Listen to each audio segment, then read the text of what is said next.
Hey all, Grollo here. Hope your week's off to a great start.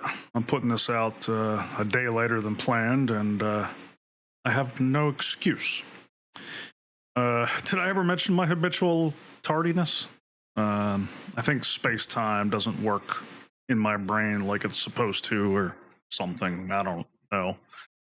But anyway, welcome. This is where I take a look at last week. You'll notice I changed the name slightly on the thumbnail. I broadened the scope of this particular show as I don't want any constraints on what we talk about on Mondays. Okay, usually on Mondays. um, so, as usual, I picked a few topics and vids from around the YouTube verse last week. One, is gaming dying? Two, is software engineering collapsing? Two big ones. And while these are very real world topics, they very much impact the gaming verses that we all like to enjoy. So, first up, is gaming dying? I'm breaking the rule on this one. This video didn't come out last week, it came out the week before, but I missed it. And this thing is amazing. I'm gonna roll a short clip here, but if you haven't seen this yet, you need to go watch it. If you care about gaming or have any interest in the state of gaming, this video by Never Knows Best is absolutely awesome. I'm not sure I've ever watched Never Knows Best actually, but I definitely gave him a sub after watching this thing. Let's watch his intro, and then we'll chat. It hasn't been a good year for the gaming industry. A lot of games have failed, a lot of developers have been laid off, and discontent amongst consumers seems to be at record highs. If you spend much time online, you've probably seen some variation of the phrase, gaming is dying. I know I have, but here's the thing. I've seen variations of this phrase being thrown around for many years, during which I also saw gaming grow faster and more consistently than any other major media industry. For years, as people were declaring gaming dead, gaming was actually booming. But it's not booming anymore. In fact, across multiple metrics, the gaming industry has seen its first genuine period of sustained decline in over 40 years, and I now think it might be easy to underestimate the severity of the problem. This intro is just the tip of the iceberg. Never Knows Best explores the state of the industry and then digs into all the possible root causes, everything from corporations to consumers to indie developers to capitalism and economics. It's amazing. Go watch it because he's put so much thought and effort into this that I don't have a ton to add except for two things. One, I'm not going to spoil his ending, but I will give my perspective that it's not dying, but it sure is changing very quickly. There's a ton of factors. He goes into many. I'm going to focus on one. It has to do with vacuums, and more on that in a moment. Two, the layoffs. He featured this in his first couple screens, but we've all watched as thousands of layoffs were taking place across companies we knew very well. The number I've heard is just north of 16,000 engineers in 2024. Now, as gamers, we may not always be aware that this is happening in a larger context, and that is software engineering as a whole. The layoffs across all software engineering in 2024 were above 130,000. That 130,000, that was the number as of like August last year. There were massive rounds of layoffs at all the big and medium tech companies, and I'm sure even below that, companies like Google, Facebook, Microsoft, etc. And the more medium-sized ones like Shopify, Etsy, and so on and on. It was a bloodbath. There was another video posted last week that caught my attention on this subject, and here's a clip of that one. Here we go. I want to talk about the state of the software engineering job market collapse in 2025. These are some of my most viewed videos, and I think for good reason, because I feel like it's a legitimate problem, and I feel like a lot of people are in this state of kind of panic, and they don't know what to do because they're looking for a job, they can't find a job, they're a year and a half, 2 years out of school with a computer science degree, engineering degree, whatever it is. They're trying to find a junior engineer position, a junior software developer position, and they are unable to due to a number of factors. One factor, I believe, is we have so many people actively looking for jobs, and we have so many people trying to shift solely into a remote position where you actually have people going from a higher position and taking a job to a lower position because it is fully remote. And that's what we're seeing happen. That is one factor among many. Among many, for sure. Again, I encourage you to check out this gentleman's video. It'll be linked below with all the others. He's got some good perspectives. So what's going on? A lot of people ask me this. Like, is AI taking all the software engineering jobs already? Well, no. Here's my thinking on this topic. Computing is a weird thing, a disruptive thing. If you go back to the the times before computers and try to think of things that created massive financial opportunity for regular people, I'm honestly not sure what you would come up with.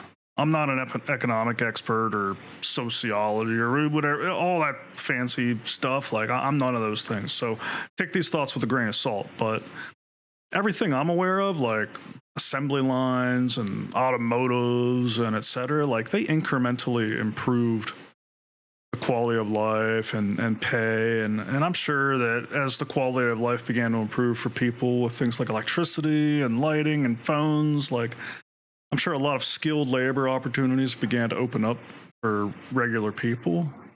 But when computing arrived, things began to change like super rapidly. Now, I wasn't there for the very beginning, but I came in pretty early on, like relatively. And like a massive vacuum was created when computing arrived. And that vacuum took decades to fill.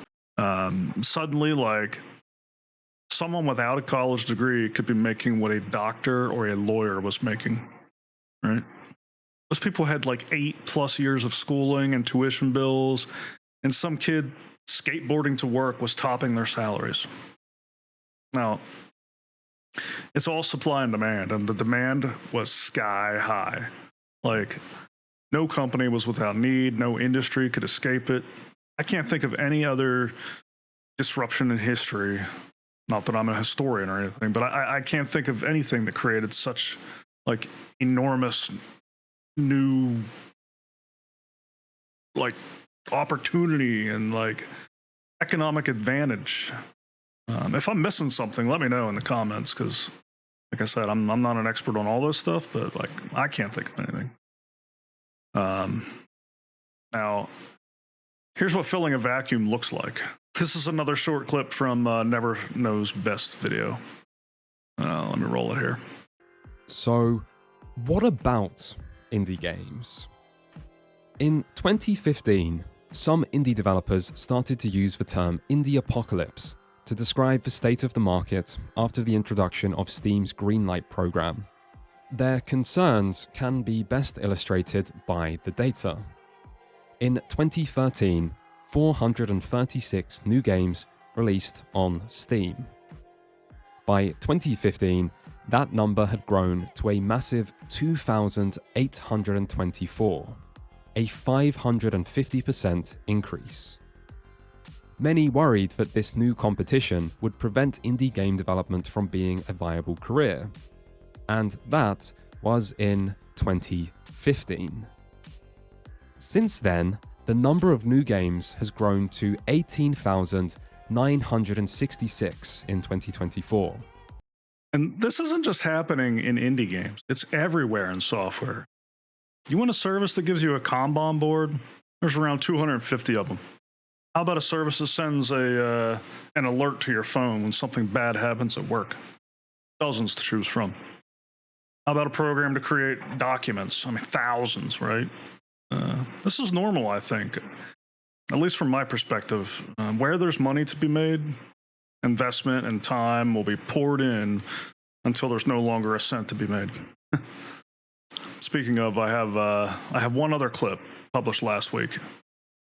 When we typically post a software engineering job on LinkedIn or Indeed, within 20 minutes, we will have 100 applicants and the job will close due to an excessive volume of applicants. Now, when I worked at Walmart, we would do the same thing and make a job posting. And within 1 hour, this is some senior software engineering role at Walmart. Within 1 hour, we would have 10,000 applicants at least. Now imagine sifting through that to find who is actually a competent engineer. It's almost impossible. It really makes the hiring process so much more difficult when the candidate pool, or I won't even say it's the candidate pool, the people that are applying the job, especially with automation tools, they're so vast. So really you're looking at that and you're really looking for keywords, and you really just gotta, pick and choose who is good for this position. And it's very, very tough to do, especially with that many applicants. That is no exaggeration. 10,000 in an hour. I used to work at Walmart Labs, so that's a bonus point. But just like markets are filled with investment and time of companies and entrepreneurs, I think so is any sort of economic opportunity eventually filled by people. I would imagine. And so as far as I can tell, like the changes we're seeing are the result of a vacuum that has existed for decades that is finally being sealed. Now, if true, like there's going to be shockwaves and it's going to reverberate for quite some time because there's an inertia here that will take significant time to correct. It's an economic war zone out there, and I feel for anyone who's in it doing battle. The industry is not pretty right now. And people ask me for advice on this stuff. I've seen people asking in the comments, and I've been asked outside the platform, and I'm always happy to chat about this stuff. I encourage you to jump into Discord. Like, we've got a tech channel in there where we can discuss this kind of stuff, and I'm happy to share more of my thoughts. And I would do it here, but hell, I'm not going to share this stuff with anyone I might be working for in the future. So we'll chat about it over there if you're interested. If you're struggling in the field, like, you're not alone. Hop on in. We'll give it hell. So what's the impact of all this on our favorite hobbies, and in particular the ones we discuss most on this channel? Well, I'm not sure there will be much of an impact.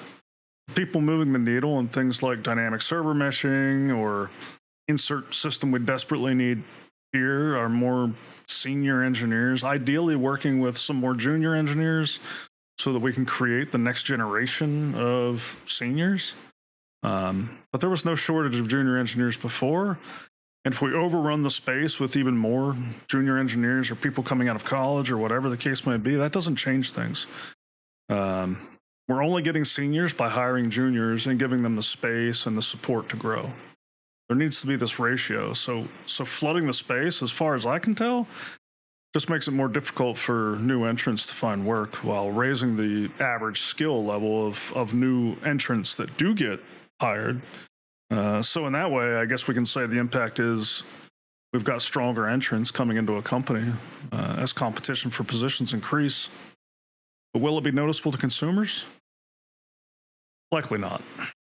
And that's that, as far as how I think about these things. I know this was kind of an abnormal look at the week prior, but as I was looking, I just saw so many videos in this vein. And then that amazing video by Never, which featured industry trends right at the start, I figured it was worth talking about, at least briefly. So I know there's a lot of folks in my audience that some of this will resonate with. I'd love to hear from you in the comments. and others, I hope you found it interesting all the same. And I would love to hear from you in the comments. Like, what questions do you have about all this? What thoughts do you have? I'd love to hear it all. It's interesting times for sure. And if there's any part of this that you would love to see me go deeper on, like, again, let me know that in the comments too. A lot of this stuff, I try to keep it at kind of just the right level, so that it's a little interesting to, a variety of people. But I'm happy to deep dive if I know there's an interest there. So let me know. I'm gonna wrap it up here. I hope you all have a great week, and we'll chat again soon. Rollo out.